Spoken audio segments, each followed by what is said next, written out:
Okay, let's talk about propaganda. We all think we know what it is, right? But what if the real propaganda isn't the obvious stuff? What if it's not the posters or the slogans we see, but the very air we breathe, the water we swim in? That's what we're diving into today. And I gotta tell you, the ideas we're going to explore, they're pretty unsettling. So let me ask you something straight up. Do you think you are immune to propaganda? Be honest. I think most of us, if we're really honest, would say, yeah, probably. We think we're too smart, right? Too educated to fall for that kind of stuff. Just hang on to that answer, because we're about to find out why that very confidence might be your biggest weakness. All right, so Section 1, the propaganda we think we know. Let's start with the basics, the common view. The version of propaganda that's, well, it's kind of comfortable, actually. It's the one that lets us all feel safe and sound. This is the classic picture, isn't it? You think of propaganda and you probably imagine a weapon used by some dictator. These really obvious lies on posters aimed at people who are, let's say, less educated. And we've all been told that the best defense, the ultimate shield, is a good education. That's the stand-in story. And it's a nice one, because it makes it seem like a problem for other people, not us. But what if that whole comforting story is just wrong? Not just a little wrong, but completely, fundamentally wrong. Because according to this incredible French sociologist, Jacques Ellul, pretty much everything we just described, it's a dangerous illusion. So, if that's not it, what is? Well, welcome to Section 2, Ellul's radical redefinition. This is where he flips the whole script. He says to forget about propaganda as a tool that some people use on others. For him, it's not a tool, it's the environment. It's the world we live in.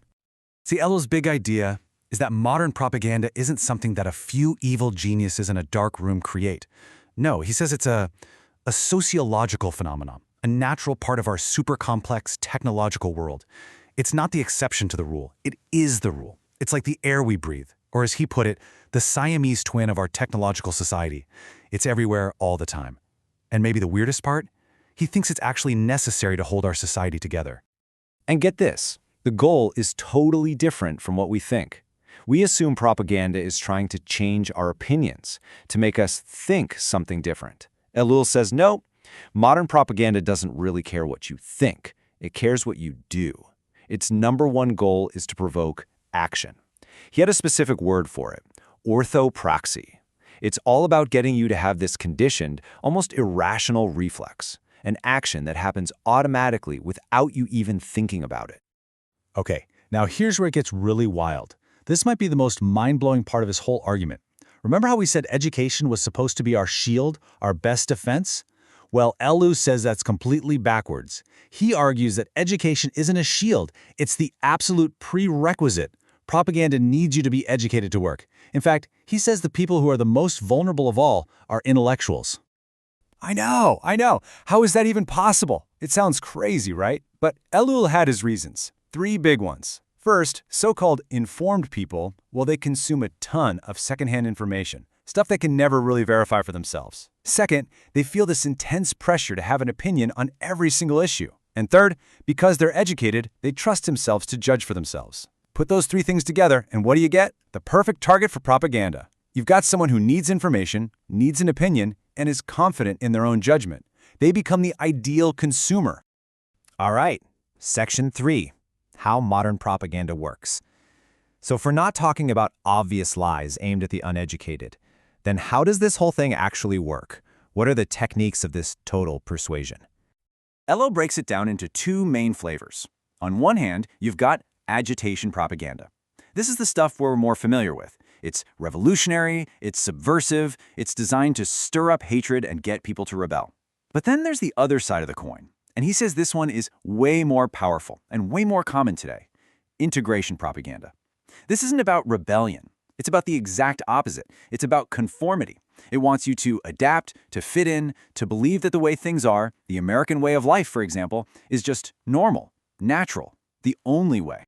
And its power, its real punch, comes from 2 things. First, it's total. We're not talking about a single ad or a single speech here.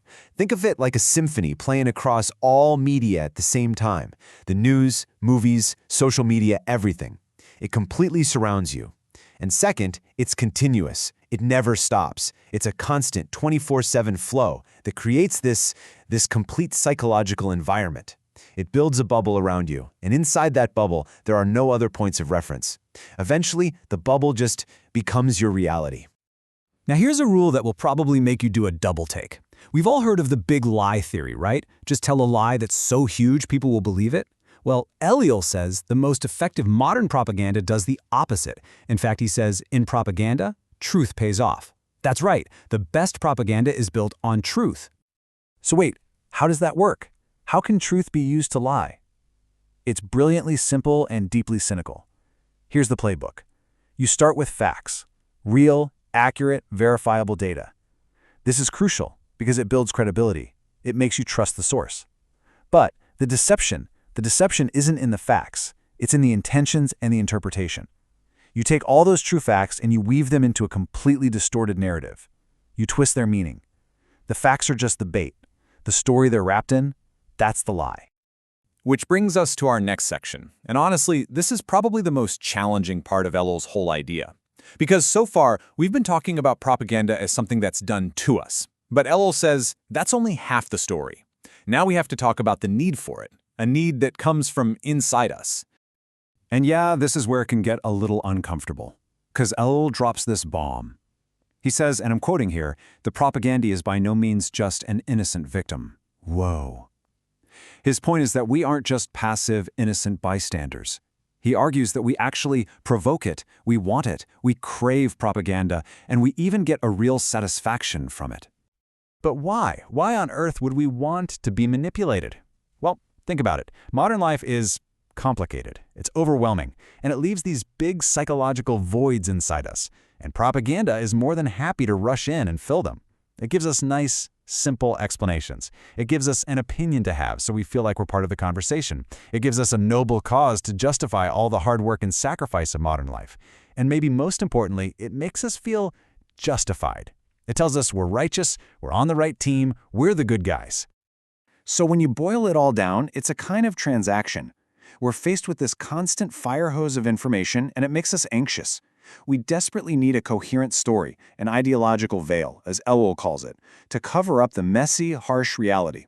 Propaganda offers us that simple, comforting veil. And what do we give in return? Our attention, our belief, and ultimately our action. Okay, so Section 5, the price of persuasion. This psychological deal we make, this comfort we get in exchange for our critical thought, it doesn't come for free. It has a price, a really, really high price. So what are the consequences of living behind that veil?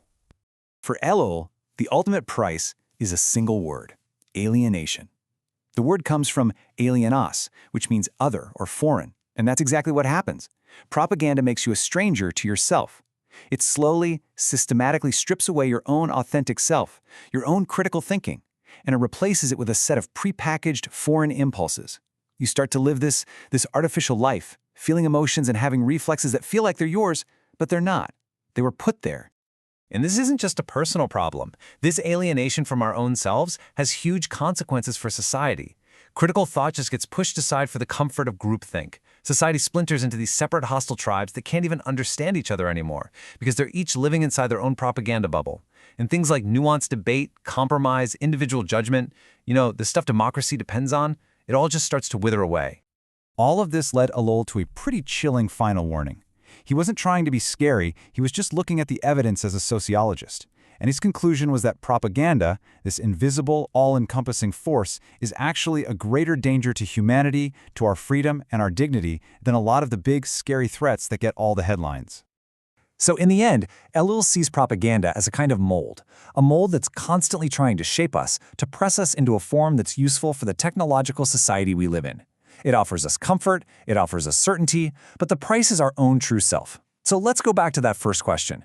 It's not really about whether you're immune anymore, is it? The real question is, now that you know what you're looking for, can you see the mold?